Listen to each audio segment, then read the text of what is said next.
15 years together, and she figured I was too dumb to notice. Coffee every morning at 6 o'clock, same quick kiss on the cheek, same crap about dinner plans. Like clockwork. I trusted her completely. Stupid me, right? The changes started small. Subtle. Phone face down during dinner. Why is your phone flipped over? I asked once. She didn't even look up from her salad. Because gravity works both ways, Tim. Uh-huh. That's solid physics right there. Years prior, her phone was always face up, practically begging for notifications. Now, it's like Fort Knox with a lock screen. Then it was working late. It used to be once a month. Suddenly, 3 nights a week, another late showing. I'd ask, yep, big client needs to see the place after hours. Do they also need you to sell it by candlelight at midnight?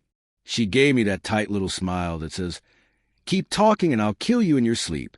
She sold real estate. So sure, overtime made sense. At least that's what I told myself while I reheated leftovers for one. Then came the yoga obsession out of nowhere. Designer workout clothes, so expensive they probably came with a personal life coach stitched into the waistband. She didn't even ask my opinion on how they looked on her. Do these leggings make my butt look good? She didn't ask. Sure. Honey, they look pricey. I muttered the receipt I found later. Classes at weird hours. Sometimes early morning, sometimes late evening. Never the same schedule twice. Oh, yoga at 9 p.m. tonight, I asked. No, that's hot yoga. Totally different. Hot yoga. What's next? Extreme yoga in a volcano? My college sweetheart had turned into someone I barely recognized. We used to talk about everything. Now she gave me updates like a weather report. How was your day? I'd ask. Fine. Anything exciting happen? Nope. That was it. End of broadcast. Friends still called us the perfect couple. If they only knew how quiet our house had become. Dinner conversations were basically me running a one-man interview show. So, what do you want to do this weekend? Busy. Want to watch a movie tonight? Tired? Want me to just talk to myself out loud? So you could not occasionally? She shrugged. She was tired. Work was stressful. The market was tough. Always something. I decided to surprise her at the office one afternoon. Thought, maybe we could grab lunch. You know, like we used before working late became her new personality. Her assistant looked at me like I'd just asked for directions to Mars. She left around noon. The assistant said, For what? I asked. Personal appointment. Oh, really? That's funny. Because that very morning, she gave me the big, dramatic sigh about working late on a huge sale. Apparently, the sale was happening somewhere between a spa and a hotel room. That's when the pieces started clicking, not all at once, but in that slow, painful way that makes you wonder if you're just paranoid or if your wife's living a double life. Spoiler alert, I wasn't paranoid. Then I noticed the new clothes, designer stuff showing up like it was Christmas morning. Except Santa skipped me entirely because I never saw her wear them around me, which means what? She's wearing them around somebody. Hey, when are you gonna wear that new dress I saw the tag from? I asked, oh, it's not really your style. Yeah, no kidding. I wasn't planning on wearing it myself. Showers got longer, too, way longer. Like, long enough for her to rewrite the plumbing system. She'd come home from work and vanish into the bathroom for half an hour. I timed her once. 32 minutes. What exactly is she washing off? Wall paint, the sins of the day? Then she changed her laptop password after using our anniversary date. For 8 years. 8 years. Hey, what happened to our anniversary password? I asked casually. Oh, I just felt like updating it. Cool, so what is it now? Definitely not cheating 123? Her phone calls. Those became Olympic-level sprints to the end call button the second I walked in. She'd be mid-laugh, mid-story, and click, silence, then the fake smile. Who was that? I asked once. Nobody. Great, you're really chatty with nobody. This from the woman who used to tell me about every picky client she dealt with. I once got a 40-minute monologue about a guy who didn't like the shade of beige on a bathroom wall. Now, nothing, zero stories. Overnight, she turned into a real estate mime. And the conferences, oh, those were rich. Overnight trips for work in cities 2 hours away. Since when does selling houses require travel? I asked. Well, it's networking. Networking in Cleveland? You can't network at the Starbucks 5 minutes from here. And then the gym thing. She joined a new gym, a shiny, overpriced one across town, when we already had a perfectly good gym 5 minutes from the house. What's wrong with our gym? I asked. I don't know, the vibe. Oh, right. Our gym has too much treadmill and not enough male trainers named Brad. And the final insult? She stopped wearing her ring to bed. Said it was uncomfortable. Uncomfortable after 15 years. I asked, yeah, it just bothers me now, right? Gravity, fabric, and skin must have all changed overnight. That's amazing. Now that's BS to me. I can see if you're operating dangerous machinery at work. Then sure, take off your ring. You don't want to lose a finger to a forklift. But at home? In bed? Unless it's some damn huge rock that doubles as a medieval weapon, there's no excuse. That's ridiculous. Weekend plans? Oh, those were never about us anymore. It was always helping other people. My sister needs furniture moved. She'd say, what? She can't hire movers like a normal adult? My mom needs help with her computer. What is she, 90? Just tell her to unplug it and replug it. Works every time. College friends are visiting. Oh, great. So I get to sit at home while you go relive your glory days. Fantastic. Every excuse sounded reasonable when she said it. Reasonable enough that I'd nod along. But you add them up and it's a pattern. A pattern that meant someone else was getting the attention I used to get. Our bedroom? Forget it. That place turned into a hostel. 2 strangers checking in at the same time every night, facing opposite walls. She was always too tired for anything beyond a quick good night, which, by the way, felt about as passionate as a handshake at a job interview. Men, listen, I'm going to keep saying this. If your woman has legitimate health issues, fine, I get it. You're not getting any nookie. That's life. But if she's perfectly healthy and she's just not sleeping with you, something's up. I'm telling you, the alarm should be screaming like a fire drill. If the sex just completely stops, you're not just in a slump, you're in trouble. That's when I started wondering if our entire marriage had been fake. Were the good years real? Or was she always as good at lying? The thought kept me up at night. Me staring at the ceiling fan like it had the answers while she snored away beside me, sleeping like a baby who didn't have a care in the world. And the kicker? She had no clue. I was starting to pay attention, real attention, the kind that notices the details she thought were too small to matter. While she was busy playing house with someone else, I was learning things about Julia that I never wanted to know. And trust me, I didn't want a crash course in how to catch a cheater 101, but apparently life enrolled me anyway. The affair was going to come out. These cheating stories always do. Yeah, most of the time they do. And when it happened, she was going to find out that being untouchable was just something she told herself in the mirror every morning. The infidelity was about to catch up with her. I just had to figure out how to prove what I already knew in my gut. She thought she was smarter than me. Cute, right? She forgot that I actually pay attention when something smells fishy. And buddy, the whole house reeked. So paying attention became my full-time job. Forget hobbies, forget golf, forget Netflix. I was now Detective Dumb Husband, badge number 001. The lie about working late was just the beginning. I started keeping mental notes of everything. What time did she leave? What time did she say she'd be home? What was she wearing when she left versus when she came back? The little things that cheaters think nobody notices. Her yoga schedule, for instance, made no sense.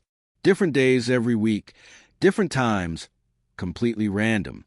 It was like she was attending quantum yoga in a parallel dimension. So I looked up the studio online, and guess what? The actual schedule was nothing like what she told me. Hey, how was yoga? I asked one night. Great. Amazing class. Uh-huh. Was that the invisible class that doesn't exist on their website? She blinked. What? Nothing. Just namaste.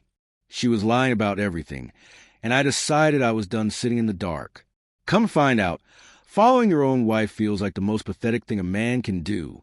I mean, I should have been at home watching sports, not parked in a sedan with a cold cup of coffee and binoculars like some low-budget PI. But there I was, sitting outside a shopping center, waiting to see where she really went after yoga. And then it happened. She pulled into the shopping center parking lot, parked, and sat there. I thought, okay, maybe she's actually early for once. But no. 10 minutes later, another car rolled up. Out popped Mr. Mystery. The guy strolled over like he owned the place and climbed right into her passenger seat, like it was reserved seating. I moved my car closer, and what I saw made me mad as hell. Intimate conversation. Her signature hair-playing move, the same one she used to do with me back, when she actually liked me, the little twirl, the giggle, and then the laugh. That same laugh that once made me feel like the funniest man alive.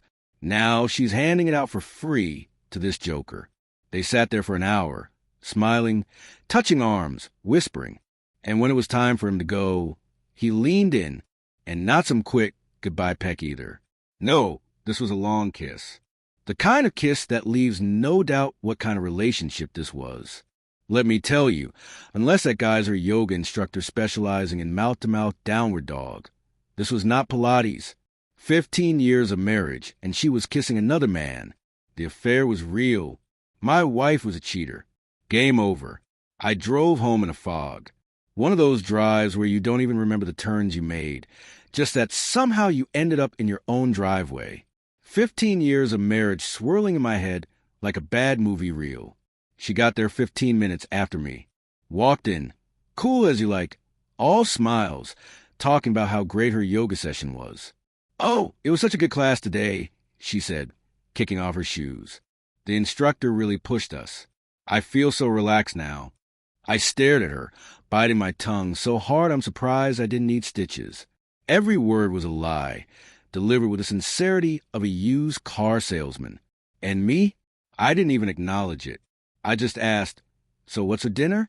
Now, I know some people would have stormed across that parking lot, yanked the car door open, and confronted them right then and there. But people, speaking from experience, don't let your emotions dictate how you move. Letting your emotions run the show will get you in trouble. Just saying. So I sat there at my own dinner table, acting like I hadn't just watched my wife lock lips with Mr. Mystery. She heated up leftovers.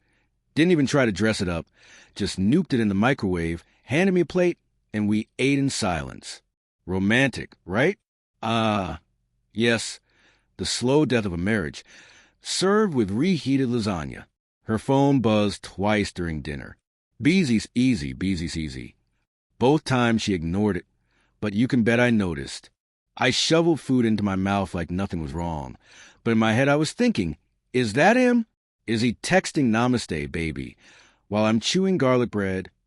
After dinner, she vanished into one of those long showers again, Olympic length. She could have washed a school bus in there. I sat on the couch, staring at the TV without seeing it, trying to figure out my next move.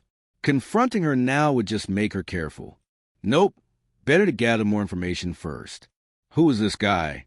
Was she planning to leave me for him? The questions kept multiplying like rabbits. And then I noticed her phone sitting on the kitchen counter. Password protected, of course. But the screen kept lighting up with those little notification previews. Text messages. The sender? Someone saved as co-worker. Oh, funny thing about that. She'd mentioned this co-worker maybe twice in 5 years. Twice. And now, suddenly, co-worker is pinging her at 9 o'clock at night like it's urgent? Please. So I started paying closer attention, and I saw the pattern. The co-worker texts always came at the same times. Always during those moments when she seemed happiest. Always right before she took those long, steamy, crime scene cover-up showers. The timing was way too convenient to be a coincidence. Julia was having an affair with her AP. This co-worker was definitely not a co-worker. Let's just drop the act. You know, the cheating stories you hear online always make it sound obvious, like the cheated-on spouse should have known from day one. Oh, well, you should have known. They've been together 15 years. Yeah, thanks, Sherlock. As if tenure automatically grants you X-ray vision into someone's lies. Here's the truth.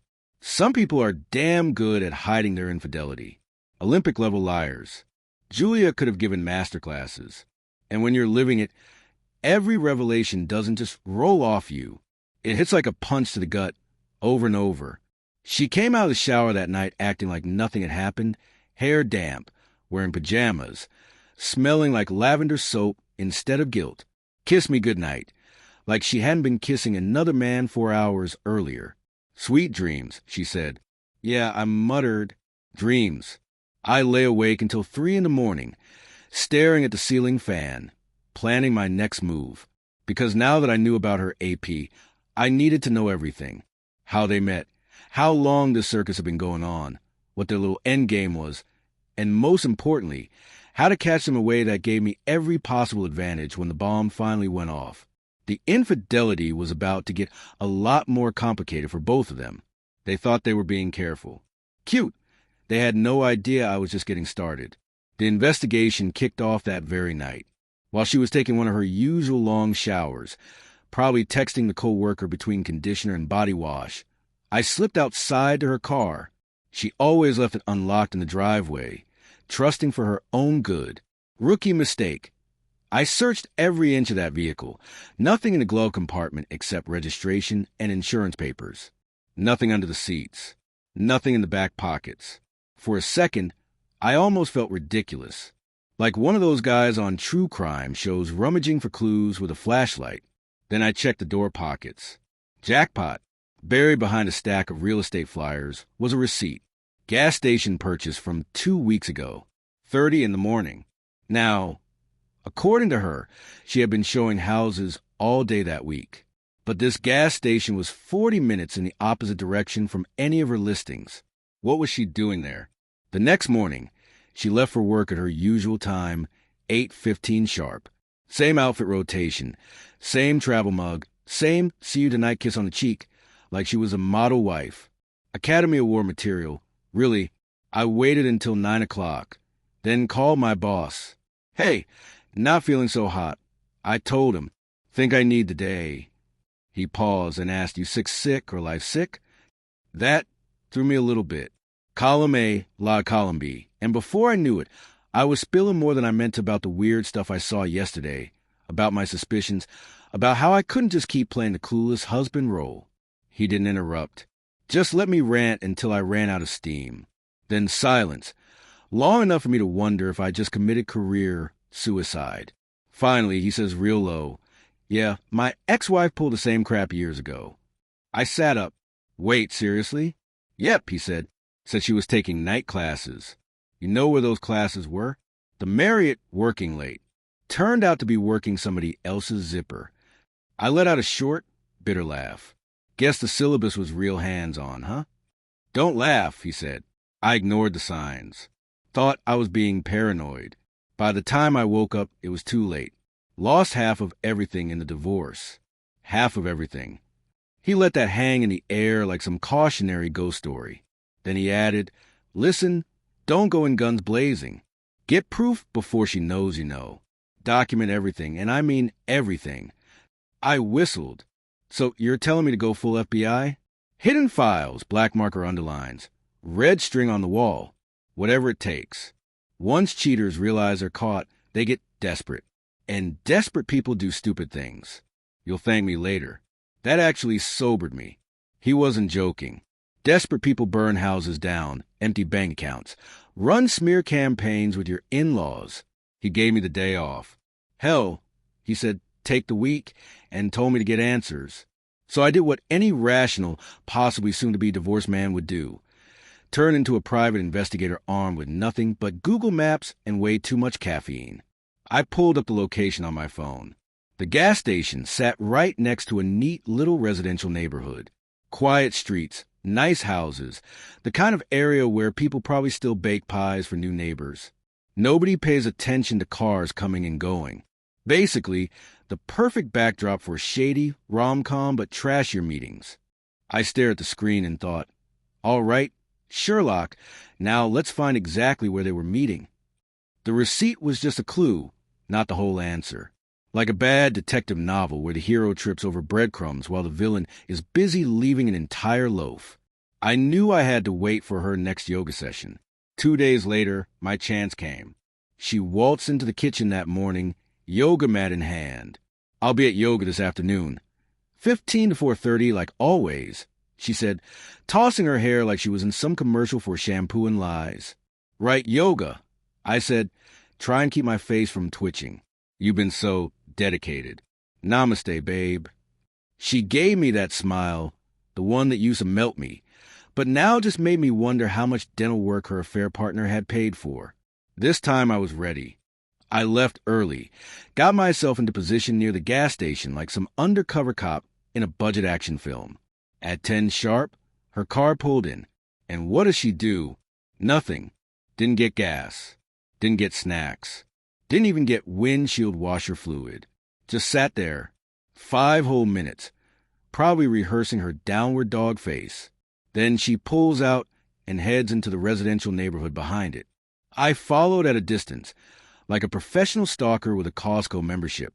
She turns onto this quiet little street, the kind with manicured lawns and mailboxes that all look like Stepford husbands built them. And there it was, the house. She parked out front like she owned the place, and what's waiting in the driveway? The same damn car I'd seen at the gym parking lot. Same make, same model, and the same little dent in the rear bumper. Ding, ding, ding. This was it. Loverboy HQ. I parked at the end of the street, out of sight, and waited. Around noon, the front door opened, and out he comes. Tall, mid-40s, wedding ring sparkling like it was mocking me. The same guy I'd spotted before. He strolls out to check the mailbox like this was the most normal thing in the world. "Oh, sure, buddy. Just another day. Bills, junk mail, and screwing someone else's wife." I pulled out my phone and snapped photos. House, address, car, Mr. Yoga Guru himself. Boom, evidence, CSI, Suburbs Edition. Now I knew everything I needed to know. When they met, proof that this wasn't some random backseat fling after too much box wine. Nope, this was systematic infidelity, like clockwork, like payroll, like yoga with a happy ending. But here's the thing. Knowing about the affair was only half the battle. Now I had to prepare for war. My boss had been right about one thing. Get proof before she knows you know. So I started building my case. The first thought was a lawyer.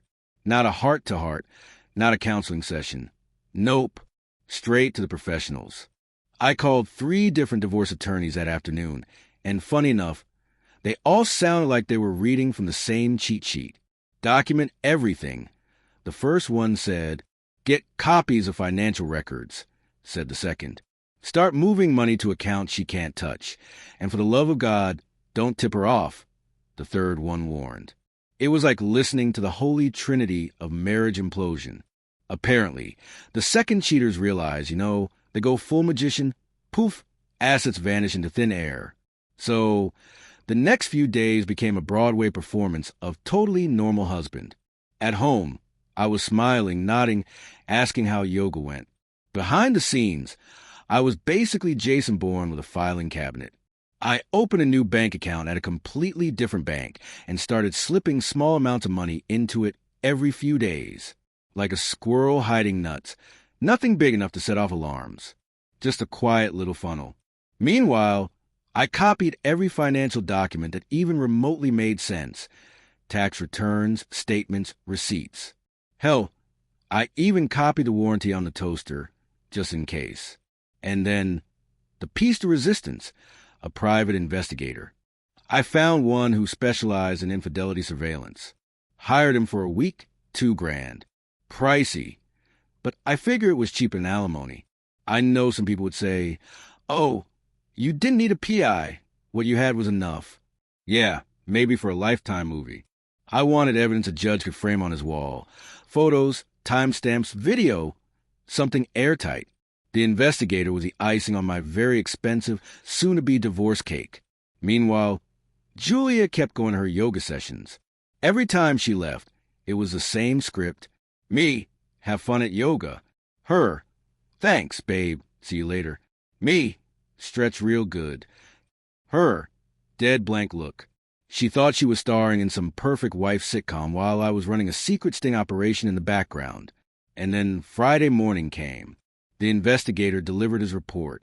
1 week of surveillance, and it was a gold mine. Photos of her entering his house multiple times. Timestamps proving she stayed for hours. Pictures of them kissing goodbye on his front porch like a Hallmark car for homewreckers. And the piece de resistance. Video footage of her leaving his house looking like she just run a marathon in hell. Hair everywhere. Clothes wrinkled. Face glowing like she just discovered a new religion. She walked out without even pretending to care. Like she didn't give a shit who saw her. Professional documentation that would bury her in court. $2,000 well spent. Honestly, the best $2,000 I ever spent. Better than the flat screen. Better than the fishing boat. Better than that investment in my cousin's taco truck. That didn't even make a month. At least this came with receipts. And boy, did it come with extras. The PI dug deeper than I thought. Turns out Romeo wasn't just cheating with my wife. No, the man had a whole wife of his own. 2 teenage kids. A little Brady Bunch disaster just waiting to happen. His poor wife, working hard at the local high school, probably grading algebra homework while he's out showing properties with Julia. The affair wasn't just wrecking my life. It was nuking theirs too. Call it a 2-for-1 special in marital destruction. But now it was my turn. I called up my divorce attorney that very afternoon, slammed that fat folder of evidence right on his desk like I was dropping a winning poker hand. He flips through it, grins, and says, "Well, Timothy, this is the kind of thing that makes judges skip lunch." Open and shut. Music to my ears. He drafted the papers that day. But me? I wasn't satisfied with just winning. No, I wanted fireworks. A grand finale, the kind of scene people whisper about in break rooms for years. So I plotted it. Julia was going to get those papers right in the middle of her office with all her co-workers watching. Forget yoga.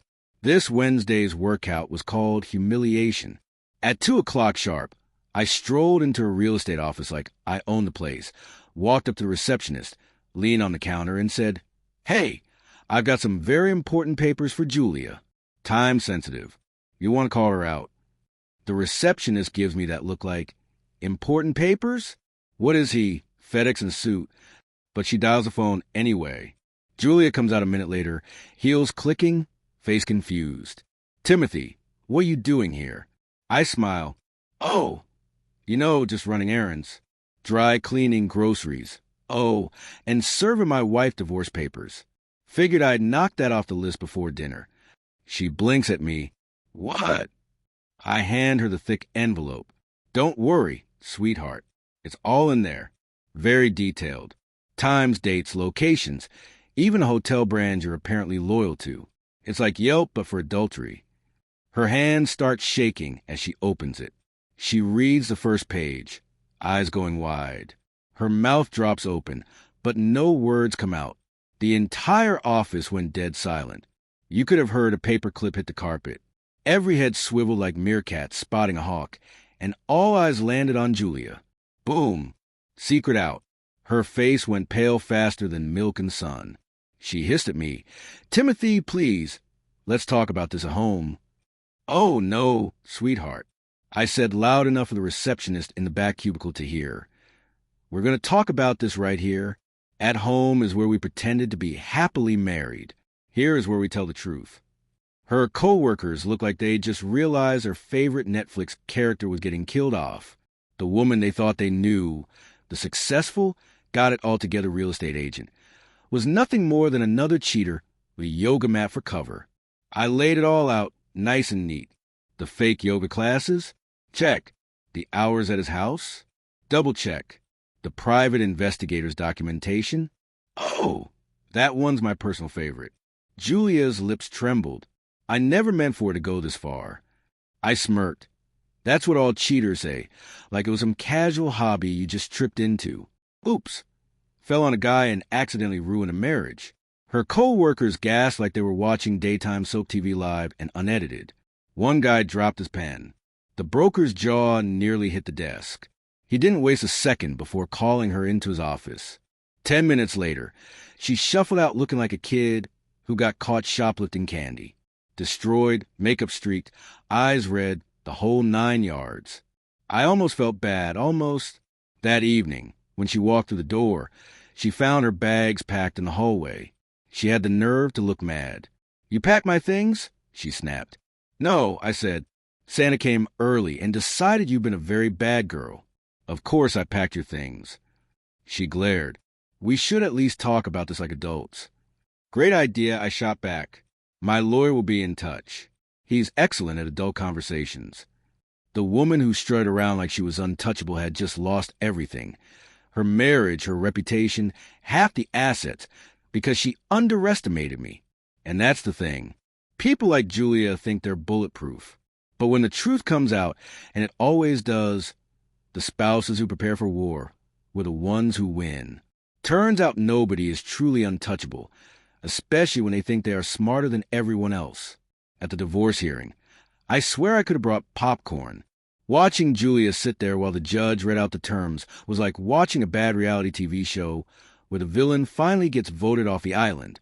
She thought she was walking in there with her best, poor me face, trying to sell a hole. I sacrificed so much for this marriage routine. The judge barely looked up from his papers before slamming that door shut. Mrs. Clarkson, you will not be receiving alimony. Her eyes went wide. She actually gasped like someone just told her Starbucks stopped making pumpkin spice lattes. I almost clapped.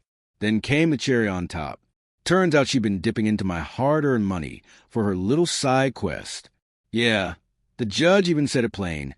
Evidence shows Mrs. Clarkson misused joint funds for purposes related to her extramarital activities. Translation, she financed her own affair with my paycheck. Classy, the judge went on. You will only receive 30% of the joint savings. I could see her doing math in her head. Try to figure out how many fancy handbags that bought her. Spoiler alert, not many. And since there is no equity in the marital home, the judge continued, you will not be awarded any value from that property. I nearly fell out of my chair, trying not to laugh. She stared at the judge like he was personally trying to ruin her life. No, lady, you did that. Oh, but it got better. Additionally, Mrs. Clarkson will reimburse Mr. Clarkson in the amount of $1,900 for funds misused toward her affair. That's when I leaned over and whispered just loud enough, guess that was one expensive yoga class, huh?